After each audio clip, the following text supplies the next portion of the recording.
Football made simple. Become great at your craft by finding ways to make it simple for those around you. This is the Coaching 101 podcast hosted by Find a Way Productions with your co-host Daniel Chamberlain and Kenny Simpson.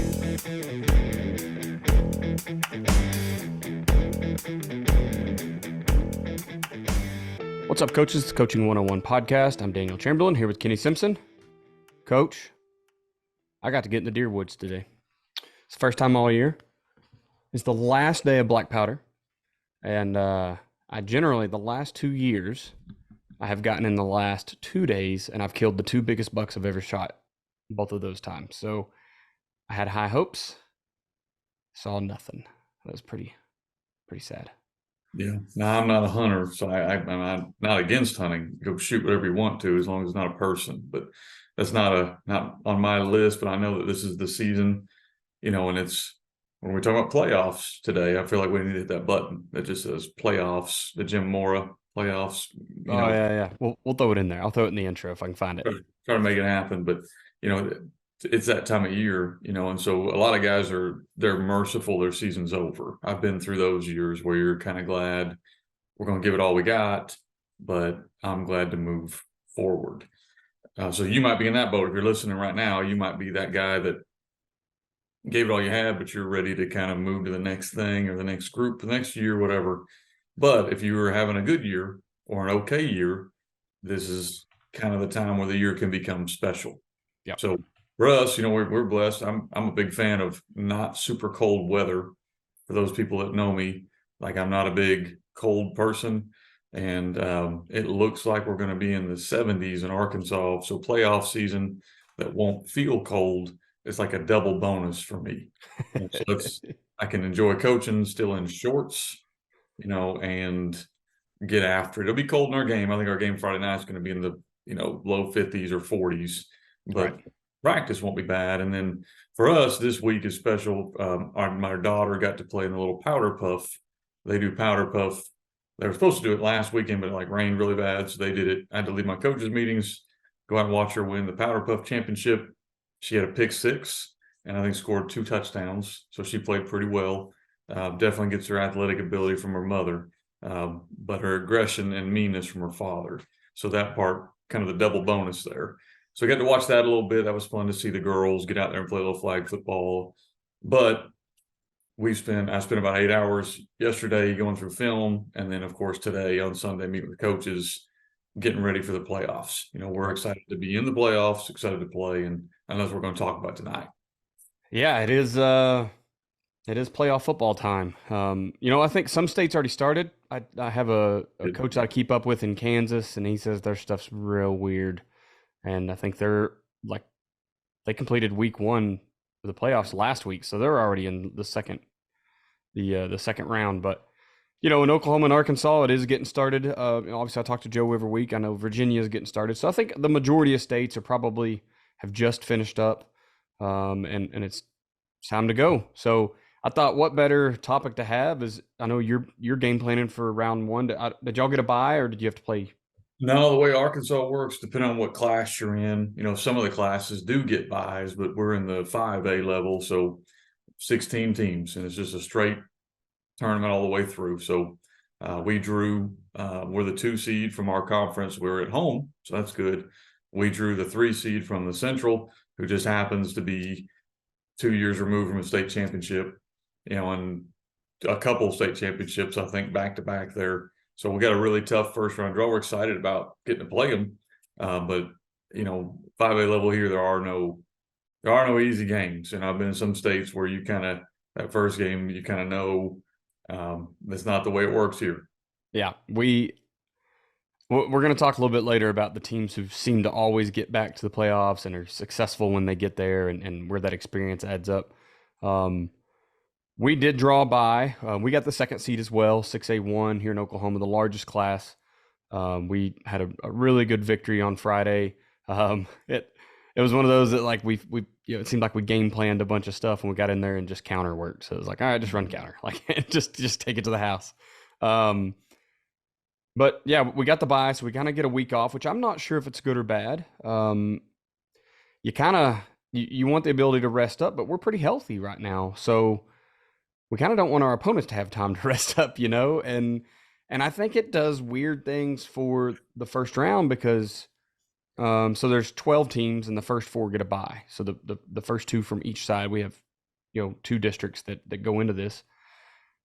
And so it's going to be some really equivalent or really, really even balanced games for that first round because the big dogs have all been pulled off the top, which is harder for us because we don't really know who to game plan for. I'm sure with you have a week against an opponent you would hope you go out and beat, and then next week you can look at the other side of the bracket and go, we should likely get whatever team, insert team here, but we just unfortunately we don't have that. So we're going to spend the week, probably game planning two different teams and just I've been helping with the offense, which is lucky because you don't change a lot. You kind of see what fronts they run and where your blocking scheme might have a wrinkle or whatever, but you don't do a lot else. If I was on the defensive side, I'd be pulling my hair out right now because you gotta completely break down two offenses and two best players, and it just would get pretty crazy. So, yeah, man, I'm pumped. I'm pumped to get into it. I don't know that I love the week off because I just want to go play another game. It's been such a fun season. Even our freshman season finally ended, so we're all full-time varsity staff now, and it's gonna be a blast. So anyway, yeah, we'll talk some playoffs. But before we get going, Coach, if you don't mind, will you just tell us some ways that we can simplify coaching for our assistant coaches, for our players, and whoever else might want to know, the parents, the fans, whoever. Coaching 101 podcast is sponsored by Findaway Productions. Findaway Productions also sponsors fbcoachsimpson.com for all your coaching needs, with over 30 coaching materials, books, as well as 50 PowerPoints and videos and smaller materials and the free magazine headsets. Findaway Productions also sponsors offensivecoordinatoracademy.com, all things offense, and defensivecoordinatoracademy.com, all things defense.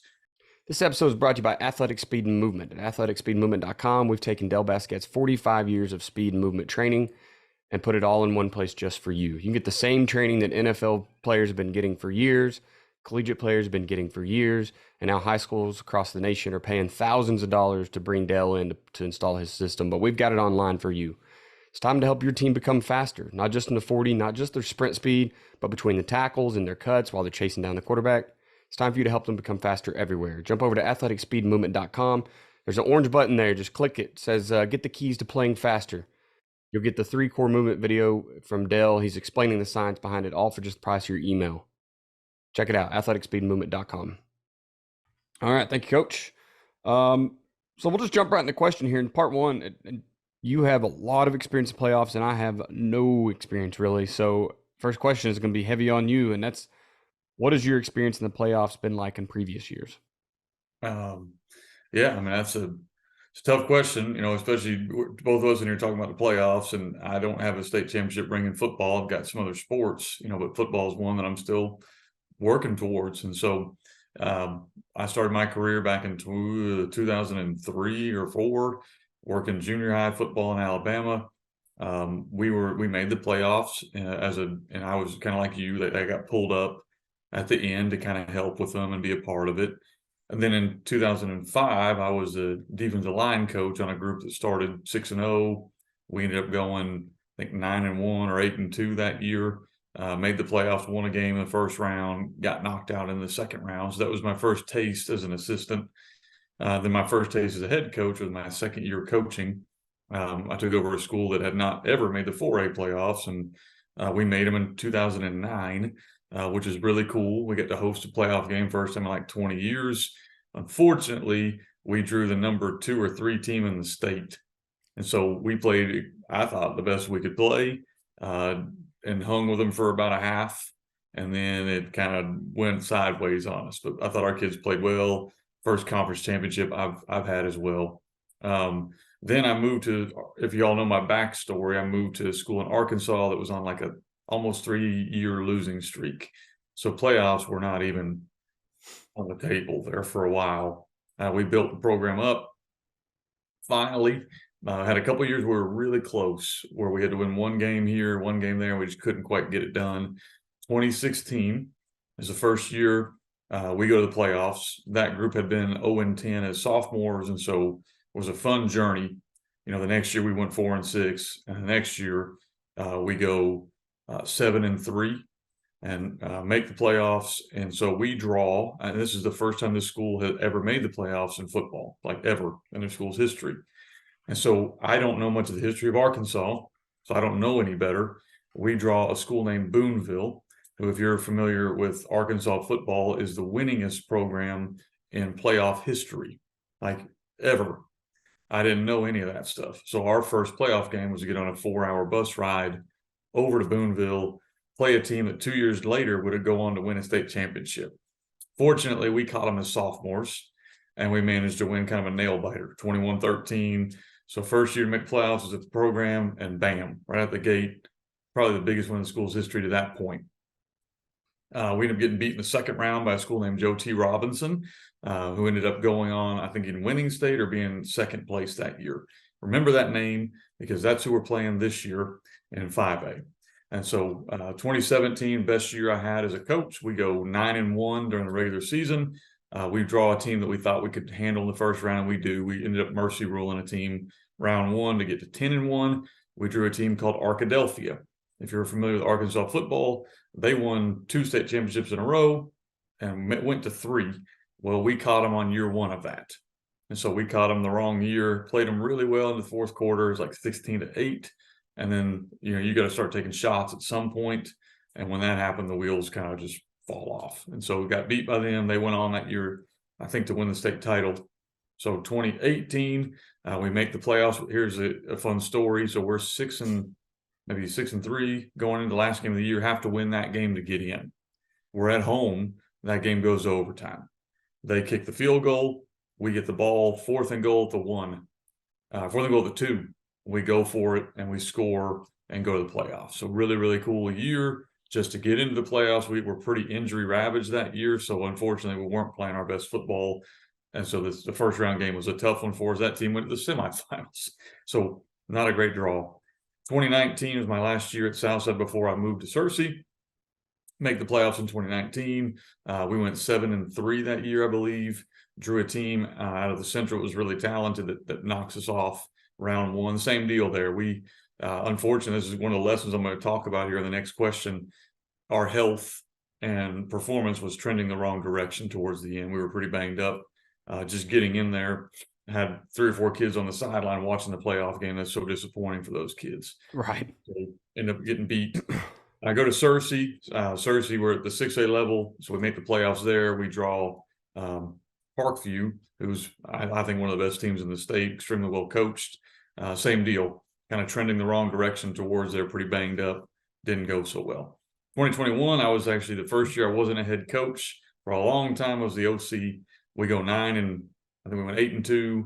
One of the team that beat us in 2019 got a little revenge on them, beat them on a walk-off touchdown with 30 seconds to go to get to round 2. And then the same name I mentioned earlier, Arkadelphia, comes into town and we play them better, but we're not able to get over that hump. And then last year's our first year in 5A. We lost out on the playoffs on tiebreaker, so we didn't get to go. So this year we're 9-1, and we're drawing Joe T. Robinson. Excited about the opportunity. One of those deals where you're in the playoffs, it's what you get. And so you might as well take advantage of that opportunity. Excited about this. 5A is a little different than my other classes because you start with less teams. So you only got to win 4 games to win it. We're at the 4A level in Arkansas, you got to win 5 games. So it's a little bit tougher to kind of almost a whole another half of a season.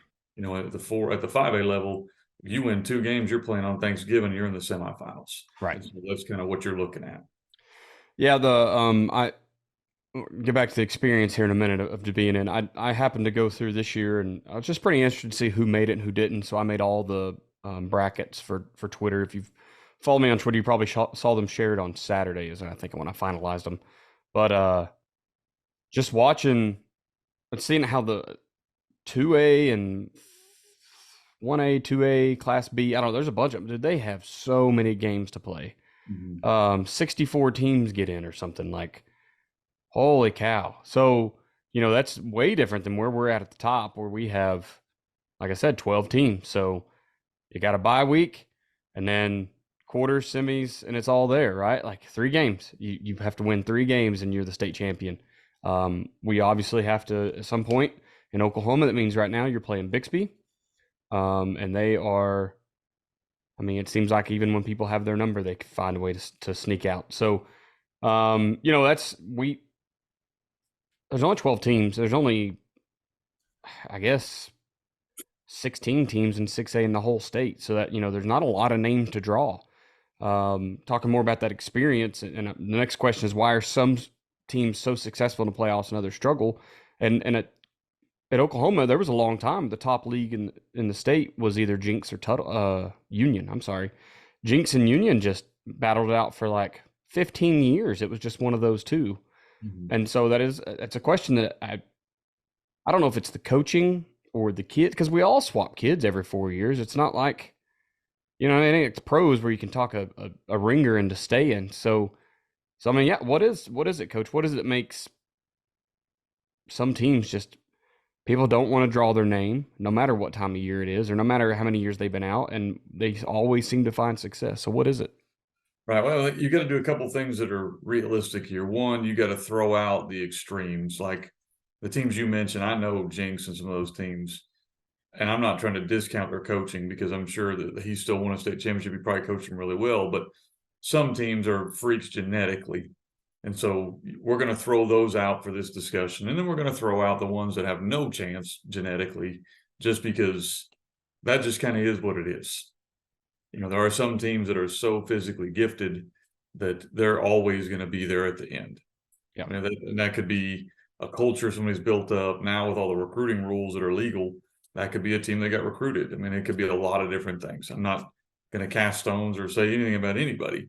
We're just going to throw out the extreme. So let's talk about like your average playoff team, your team that, hey, we have a shot at winning a couple of these games, but we're going to have to play really well.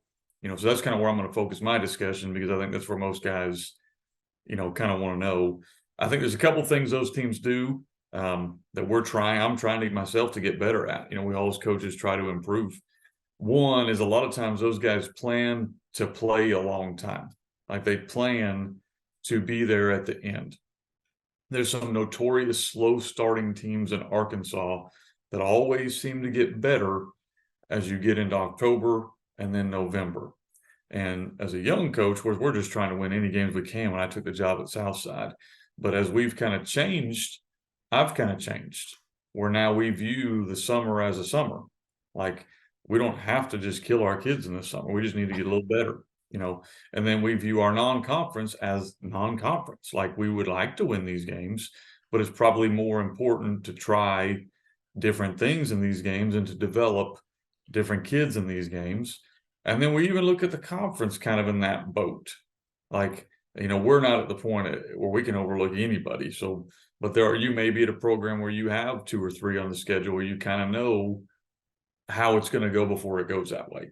And so you can work different things, different players to develop them and play the long game. We have several really talented kids on our team that we've put on a pitch count pretty much all year, because our goal was to get them into the playoffs and the games that matter, and those conference title games where they're relatively fresh. Nobody's fresh now. Like if you've played 10 games, you're banged up a little bit.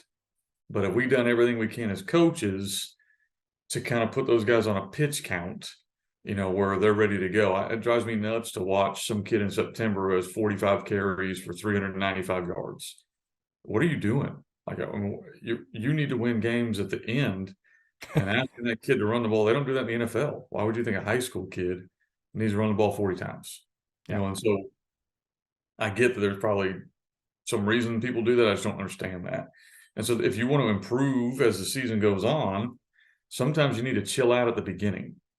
And that sounds weird, but sometimes you need to kind of calm down at the beginning and build on what you've got. So many coaches, I think, now are trying to be great right out the gate, where they just over install. We're still adding layers to our blitzes. We're not having to add brand new stuff, but we're still adding wrinkles into, like, I think our offense has grown as the season's gone on. It's grown a little bit. That's not that we didn't have it all like originally down, like we knew where we wanted to get, but we didn't have to all of a sudden put all this stuff in. Let's get good at our base stuff. And then let's add this, and then let's add this. And then, so I think those great teams always find a way to improve. I've already kind of mentioned the health of the team. I think you have to always consider the health of the team. We're banged up a little bit like everybody is right now. But I don't know how many teams we've seen where they've got 7, 8, 9 guys that are out. And I've been through that as a coach. Sometimes there's nothing you can do. It's a violent game. Right. You can control some things. But you hopefully can control how you practice. Like, are you killing your guys Tuesday, Wednesday, and Friday? Well, that's going to take a toll on you week 9, 10, 11. I think we go pads one day a week now. So basically we wear shoulder pads. And when I say pads, I just mean shoulder pads. So we go pads, which means only shoulder pads on Wednesday. That's it. Monday we go out there in a helmet. It's pretty much a walkthrough. Don't do very much. We get a lift in, we get some work in, but we're out. Tuesday we go out there, have a decent practice, but it's very low contact. Wednesday we go out there in shoulder pads. We're still doing speed work with our kids. We don't condition. So our kids, I think, are as fresh as possible moving forward. And that was lessons I had to learn the hard way. And then the final thing is, ultimately, you're going to have to win one of those games that could go either way. If you get into the playoffs, or you get to playing good teams, or you get at any level, any sport, how you handle big moments. Like, what do you know as a coach who you want to have the ball in their hands when it's fourth and we have to score to win the game? Do you know as a coach defensively who's on the field for you and what you're going to call when it's fourth and we got to stop them to get off the field?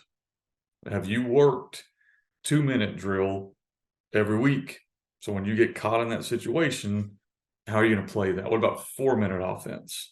Have you worked 4-minute defense? Have you worked into the game defense? Have you worked these situations? You've had 10 weeks. And, have you worked these situations so that your kids are relatively, and you are relatively comfortable? It's not a guarantee. I mean, nothing's a guarantee. But if you're prepared for it, your odds of being successful are going to go up, especially in big moments. Like, if you haven't thought about, with our season on the line, this is probably what I'm going to call, that's going to be really hard to do with 30 seconds. But if you've thought about that all the way through, hey, I can handle if we don't win. I want to make sure that this is what we run, because this is what our best thing is, and this is our best guy doing whatever it is. And I think you've got to think through that kind of stuff, because if you don't, as a coach in those big moments, you're going to have a lot of regrets. And to me, I've screwed up a bunch, but I think I've at least put the preparation behind it, where I can feel okay with, man, that didn't work. I wish I could go back and change it, but I felt like at the time that was our best move. Yeah. You talked about, in teams improving and growing your offense throughout the season, and we actually saw that on some lessons learned this year, that coaches wish they'd installed everything day one and then just put it on reserve, right? We've seen this, at least. If I try to introduce it in week 6, it's not brand new to you. And I don't know what the balance is there. But I 100% agree with all the things you said. Treating the non-conference or non-district, or whatever you want to call it, those first 2, 3, 4 games, depending on where you're at, just for exactly what they are. Will they look bad on the side of your championship ring as losses? Absolutely they will. But if you improve and find kids who can play another role, or get some time when someone just needs a break, like, what do you learn to make you successful, at the end of the season? I think that's really brilliant and overlooked. We talked a few weeks ago about even our development teams, right? Like, taking JV, I don't want to say less seriously, but having a different intent for your JV games, for your freshman games, for your junior high games. Like, absolutely want you to go out and win games when you can, but what we want to do is, every time we get a new crop of kids, they've all experienced some heartbreak, some loss, some wins. They've all toted the rock. They've all caught a pass when the pressure was on. They've all played defense against the best guy on the other team. Because if we get 11 kids who have any experience from 7th grade to 9th grade, then we haven't gotten very much, right? So I what you're saying is wonderful, and I think more people should go that way with just I don't just use as all the tools you have, and if you're not out there experimenting in those first 3 games with stuff you may not do again all season, right? But man, you need to take a look at it.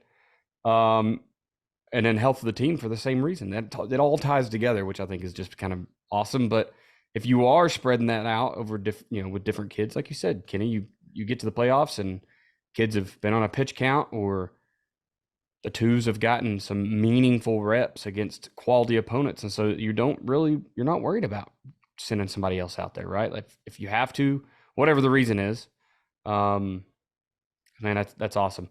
I want to add one more while you're in here. I'm sorry to cut you off. I want to add one more thing in here. It drives me insane to hear coaches use injuries as an excuse. Like, I say we're relatively healthy. Well, we've had this past week, we started a sophomore at inside linebacker because our inside linebacker has been out with turf toe. We had to start 2 other sophomores on the line because we've had guys that are gimped up that we're kind of being careful with.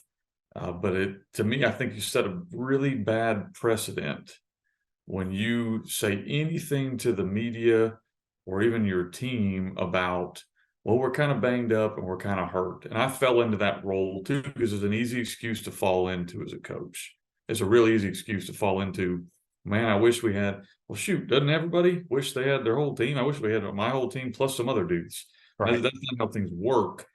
But I think when you embrace the next man up mentality, I know reality says, of course, you're not going to be as good as you probably would have been. However, you're not giving your kids that excuse to kind of lean back into. So I would be careful as a coach, if you're in that boat, to lean into that excuse making before you even play a game. Like, yeah, it's just the guy that's there. Hopefully you got him ready. I had another point I was going to make there, and I'm going to. Sorry, I'm not cut you off. You're absolutely okay. Yep, it's gone, so it's fine. I think that coaching and you gain experience, obviously, and like I said earlier, we all swap kids every 4 years. You have a fully new team every 4th year, but they don't have to be. They have to be freshmen, right? But they don't have to be rookies to the game, and I think that goes back to the developmental side. If you will, and I think that the successful teams, the teams that are always there, are probably doing something similar to this. If you'll spend that time and invest in your coaching, spend that time and send them down. Quit making running 9th freshman ball a punishment, right? That's not a punishment. I'm literally asking you to give me the best class I've ever had next year as their sophomores and have to step up, right? I'm putting the future of the program in your hands. This is not a demotion. Yes, we need people on Friday night, but I just did it. I just did both. Now I wasn't there, Monday through Thursday, but I can at least go on Fridays and put whatever my input was, help them identify things. I can just ask them, what did y'all game plan? What do you need me to do for you? What do you need me to see or watch for? So I think that coaching, it matters more in playoffs. A lot of the times, people say, oh, it's not X's and O's, it's Jimmy's and Joe's. And that's fine. But I've met a lot of coaches in my life who it doesn't matter if you gave them the 49ers from this year, they're not winning a lot of games. They just don't know. They don't have it, right? And then I've met some guys that can turn water into wine. Really, they can take a team that shouldn't go anywhere and go be successful. So I think we can't overlook the X's and O's, and maybe not the scheme exactly, but how the coaches operate it and what they're doing with it. And I think that's going to prove to success over the years. So develop yourself as well. Pushing on to the last question here, Coach, and that is, how can I get better in the playoffs as a coach? Which leads right back into what I was just saying. Yeah, you're good. Yeah, to me, is what can we get better at as a team? Are you continuing to look for things? We have a statement here that I think I stole from Mike McDaniels. We've tried to use this season because we've won a lot of games. And I'm a big Mike McDaniels fan. But it says, we do not accept in defeat or in victory what you wouldn't accept in defeat. So basically, what are some things we can get better at? I know we're winning games, but are we still working to improve? Like, are we Right. still looking big picture here? Or are you saying, like, for instance, we won the game Friday night.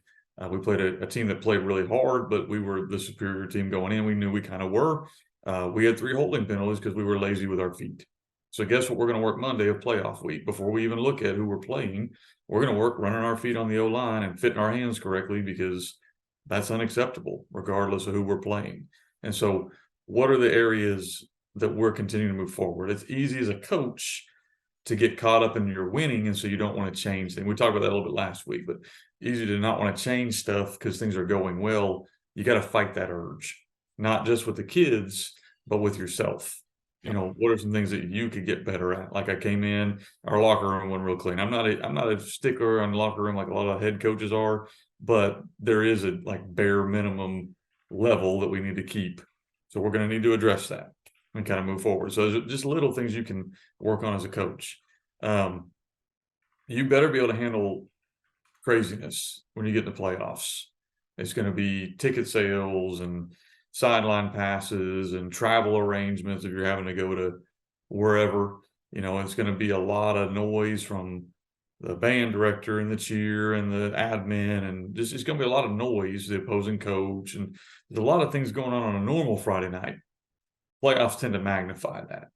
And so you better be able to have some kind of structure set up so that you can have this handled. It doesn't need to all fall on you. So hopefully you've done a good job of kind of delegating certain things. Like, we're dealing with ordering playoff shirts and getting end of the year plaque stuff, you know, trying to just get all that stuff done. Well, I've got a good staff that this guy's in charge of this, and he's in charge of that, and he's in charge of this, and we'll meet, make sure it's getting done, and kind of roll from there. But if you don't have that structure set up, you're going to have so much noise, you don't even get to coach your kids. And you're going to have so much other stuff going on. As a head coach, it's really hard to focus on what ultimately is the most important thing. And that's really one of the general head coaching 101 things is sometimes we are so worried about how clean the locker room is and if the visitors are here. And ultimately, your number one goal needs to be, are we focused on winning the game? Like, that's your goal, number one. The other stuff matters, and it needs to be done, and it needs to be done correctly. But if you don't have a structure set up for that, especially come playoff time, it's a lot. It's a lot of stuff going on. So I think you've got to make sure that you have the ability to handle all that information, and you've set up a chance for you to delegate some of that stuff out.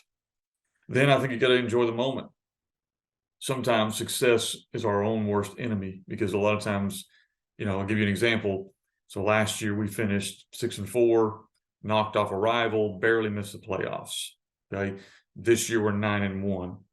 Okay. And I don't know where we're going to end. Hopefully we win some more games. Well, what happens is the expectation level, what's going to happen next year? That's going to rise up and rise up and rise up. And sometimes as a coach, we forget that, like for me, just 6 years ago, this school was 0-10. Right now, it's how much you're going to win by on Friday night. How much are you going to beat the rival we never thought we could beat? And then we mercy roll them. And so what's going to happen next year? The expectations go up. And so as a coach, sometimes you don't stop and smell the roses. You can't stop too long, because you do have to continue to be successful. That's our goal. However, sometimes it becomes almost a relief in winning and not joyful. And so you never want to get to that stage in your career. That's an unhealthy stage, I think, where it's like, "Ooh, we won. What's next?" Right. Enjoy it. Enjoy what you've done to get there. Allow your kids to enjoy what they've done to get there. We kind of have a rule of enjoy it tonight, and then tomorrow we'll get to work on what needs to happen tomorrow. Our kids, we usually give a whole weekend. Enjoy this weekend. On Monday, time to get back to work. But a lot of times as coaches, I've found myself get into this. When you have success, we've won, I think, 12 of the last 13 games. The wins don't taste as sweet, if that makes sense to you. It does. So you got to really be intentional. And then they don't taste as sweet to the kids either.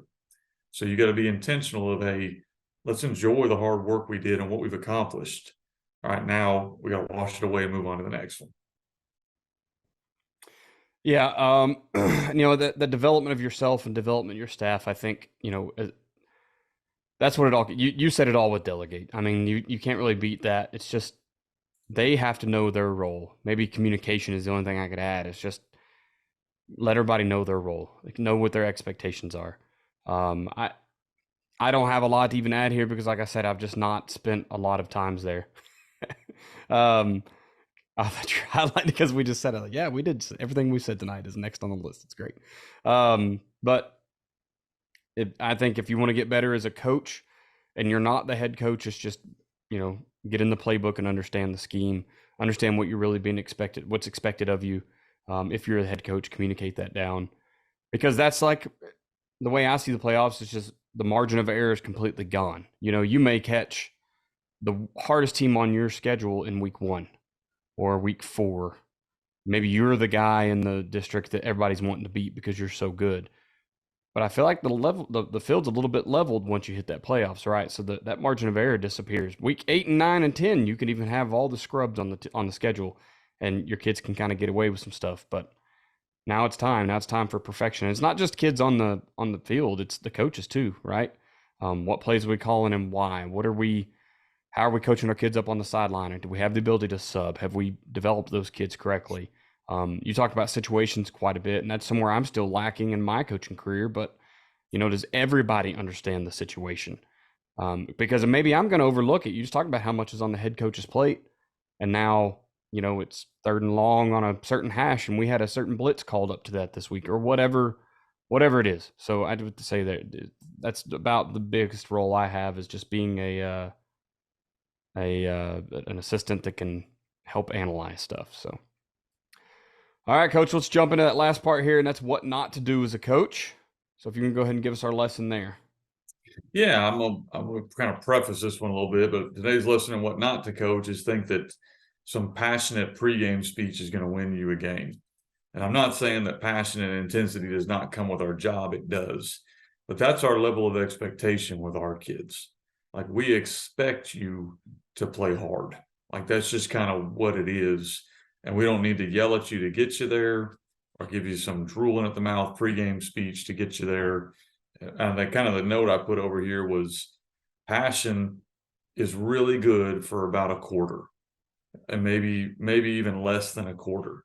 Because after that, it's going to come down to execution. Like, and I think I put a quote on Twitter that said this, and like intensity is great, but consistency is better. And I think that's sometimes as coaches, we get to the playoffs and all of a sudden we want to do something different. Like now the level of intensity is, I mean, yeah, of course it's revved up. I mean, it's elimination, but you shouldn't have to say that. Like what you should be working on is making sure that you are calm in the moment.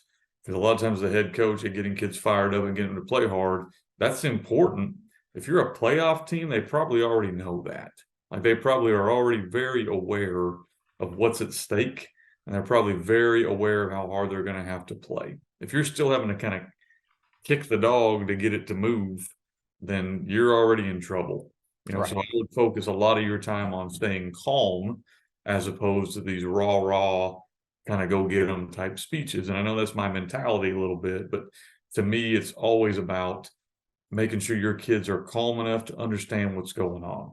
Right. They're going to play hard because they want to win. All right, Coach, let's close this out and jump out of here, man. So you got any new books that have come out recently? I know when we started this season, and I know football season's been long. Yeah. It has. I've got the 5.0. Actually, I've just submitted to the printer. So by the time this comes out, I'll probably have it up on the website. So Gun T 2023, I just call it the 5.0. Basically, every year we add here's some of the new stuff we're doing. Here's some of the ways this one actually includes game planning. So it's going to be kind of cool for coaches to, see like how we take a concept, how we plan for an opponent, how we practice that concept and then implement it. So that's in the book, as well as some of the new formations we've run and a couple of the newer kind of concepts. We've been doing a lot of stuff out of jet motion this year. That's good. I have to complete my collection apparently, so that's fine. I found 4.0 the other day. It had been missing for a while, and that's what happens when you have kids that like books, especially that like football books. Awesome. Social media, I am at Coach Chambo OK on X/Twitter. You can even find me on Facebook. If you're watching this on Facebook, then you know where to find me. If not, I'm Daniel Bryce Chamberlain. I'm the guy from Northeast Oklahoma. So you can look up there. You can email me anytime at chamberlainfootballconsulting@gmail.com. I'll answer any of your questions. I love to help watch film and just solve little problems.